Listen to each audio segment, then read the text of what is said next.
नेपाळसारखा जाळपोळ भारताच्या लडाखमध्ये झाला. जेनझी म्हणजेच 2000 सालानंतर जन्मलेली पिढी या जाळपोळात पुढे होती. थ्री इडियट्स ज्यांच्यावर बनवला गेला आहे ते सोनम वांगचुक या आंदोलनाचा चेहरा होते असं म्हटलं जात आहे. या रस्त्यावर उतरलेल्या तरुणाईने पोलिसांच्या गाड्या, बीजेपीचं हेडक्वार्टर पेटवून दिलं आहे.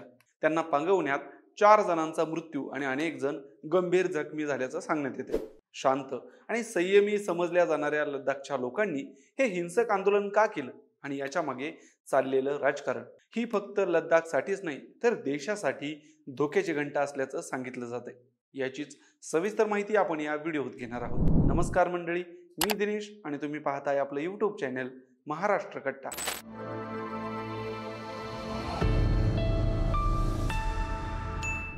थ्री इडियट्स मधला रणछोडदास श्यामलदास झांचड तुम्हाला माहितीच असेल. अहो रॅन्चो हे पात्र ज्या खऱ्या व्यक्तीपासून प्रेरणा घेऊन बनवण्यात आलं ते आहेत लडाखचे सोनम वांगचुक. लडाखच्या लोकांमध्ये त्यांना खूप आदर आहे. त्यांच्या शब्दाला खूप महत्व लडाखच्या या भागात आहे. अशात 2019 मध्ये केंद्रातील भाजप सरकारने कलम 270 हटवण्याचा निर्णय घेतला होता. तेव्हा सगळ्यात जास्त याचं स्वागत लेह लडाखच्या जनतेने केलं होतं. त्याचवेळी त्यांना भविष्यात स्वायत्त राज्याचा दर्जा दिला जाईल याचं आश्वासनही देण्यात आलं होतं.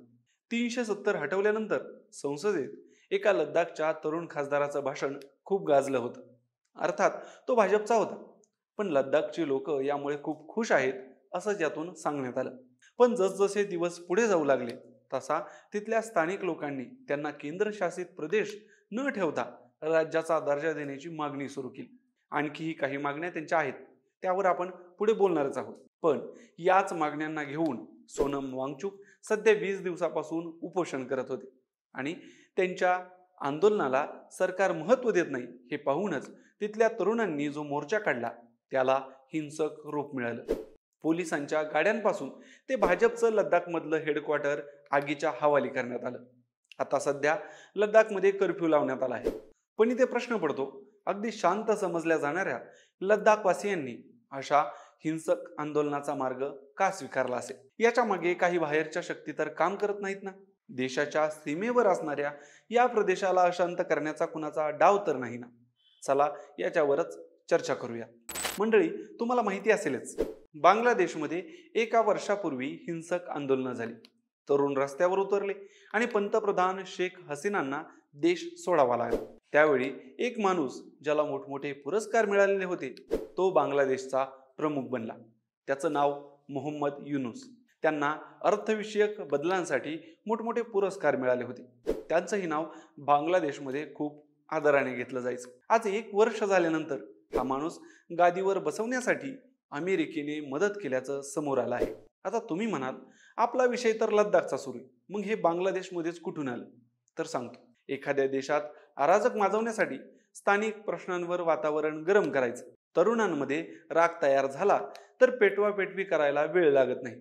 फक्त या आंदोलनाला एखादा प्रतिष्ठित चेहरा लागतो. तेच बांगलादेशात, तेच नेपाळमध्ये आणि तोच पॅटर्न आता भारतातल्या लडाखमध्ये दिसत आहे.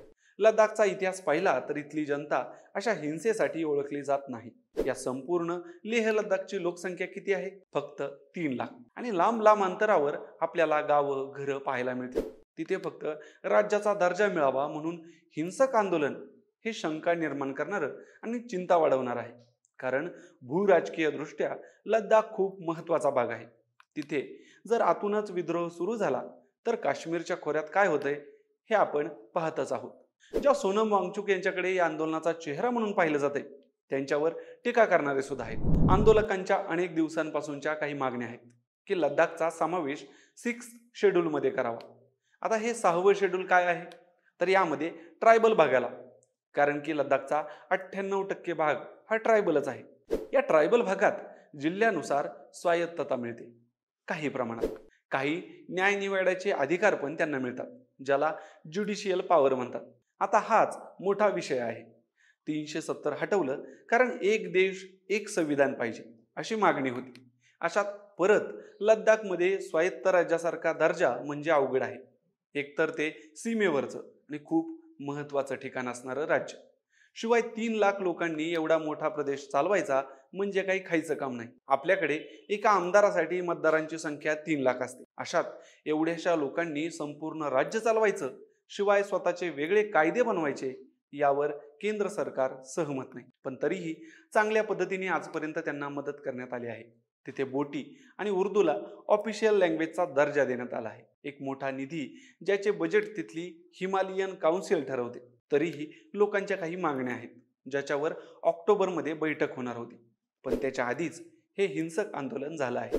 मंडळी, दुसरीकडे एक महत्त्वाचा विषय आहे. हे जे सोनम वांगचुक आहेत, त्यांना आंतरराष्ट्रीय मीडिया सुद्धा खूप कव्हर करते. त्यांना सरकारने एक विद्यापीठ बनवण्यासाठी जमीन दिली होती, पण खूप दिवस झाले तरी त्यांनी तिथे काहीच बनवलं नाही. त्यामुळे तिथल्या गावकऱ्यांनी याला विरोध केला. एवढी मोठी जमीन देऊन इथे काही बनवतच नाही, म्हणून त्यांना स्थानिकांनी विरोध केला.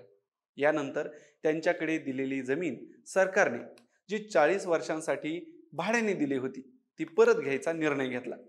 आणि त्याच्या 2 आठवड्यानंतरच ते उपोषणाला बसले होते. त्यांनी याचं कारण जरी वेगळ्या मागण्या असल्याचं सांगितलं असलं, तरी यामागे जमिनीचाच विषय महत्त्वाचा समजला जातो.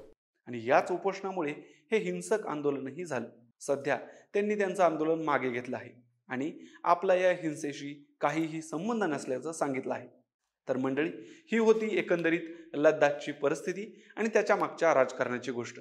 त्याच्यावर तुमचं काय मत आहे कमेंट करून सांगा. आणि अशाच माहितीपूर्ण व्हिडिओसाठी महाराष्ट्र कट्टा या आपल्या यूट्यूब चॅनेलला सबस्क्राईब करायला विसरू नका. धन्यवाद.